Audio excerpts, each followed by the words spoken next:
1-2s are a technique we can use in stealth games that let us take down 2 enemies at once and stay unnoticed. 1-2s are strong because they don't need advanced progression or time investment in a game's skill tree. Most games let you do them pretty much right away because they're a consequence of the basic rules underpinning the genre. So what do you need? 2 things: a ranged action that either kills or stuns an enemy it hits, and a melee takedown that is guaranteed to disable the enemy it interacts with. This is usually a special animation like a stealth kill or a grab, but it doesn't have to be. In Dishonored, for example, striking a guard with your sword when he hasn't detected you will take him down instantly even if no animation plays. So how do you do it? Get in position behind or above the guard that you'll be interacting with using your melee takedown. Then aim your ranged weapon at the second enemy, making sure to aim at their head so you guarantee the kill. As soon as you hit them, immediately interact with the guard with your melee stealth takedown.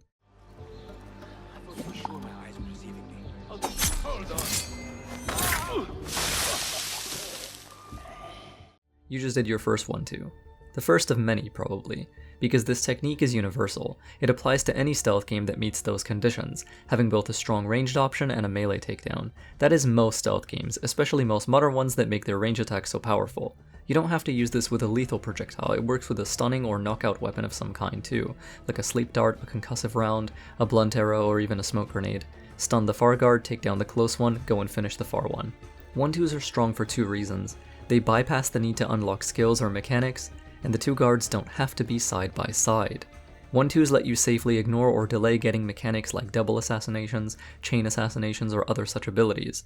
What skills like these are doing is making something you could do on your own automatic, but you don't actually need them if you can just land your 1-2s for yourself.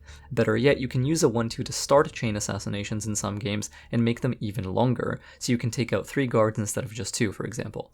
In some games, a chain-assassinate doesn't always work or can be unreliable in when it chooses to let you trigger it. With a 1-2, all the control is in your hands, so if you land the ranged weapon, you're usually just fine. You can ignore the system assist and trust yourself to do it manually. It's also usually stealthier than a chain assassination because the 2 guards both die much faster one after the other, instead of one being stabbed and the other having time to potentially alert others. The other nice thing about them is that you don't just have to use a 1-2 on a pair of enemies standing next to each other. Your foes can be very far away from each other, and if they're below you, they can even be far from you, since you can finish the 1-2 using an air takedown. In the case of AC Mirage, you can even 1-2 from a distance using a knife and then your gap closer, Assassin's Focus. So now that you've learned how to 1-2, load up a stealth or stealth action game that leans on eliminations and practice it for yourself. The beauty of this technique is that once you learn it in one game, you can take it to other games. Instead of getting a skill in a character's tree, this is a skill you carry with you from game to game that you can always use. Just like how neutral, poking, and frame advantage fundamentals carry over from one fighting game to another, there's a lot of stealth game tech that you see over and over in different games. Learn it, use it, and feel more in control. If you found this video helpful, share it with players who are playing stealth games in your life but might not know this technique. I stream on Twitch sometimes, which you can find in the video description. Thank you for watching. May fog shroud you, may stars light your way, and may the night keep you safe.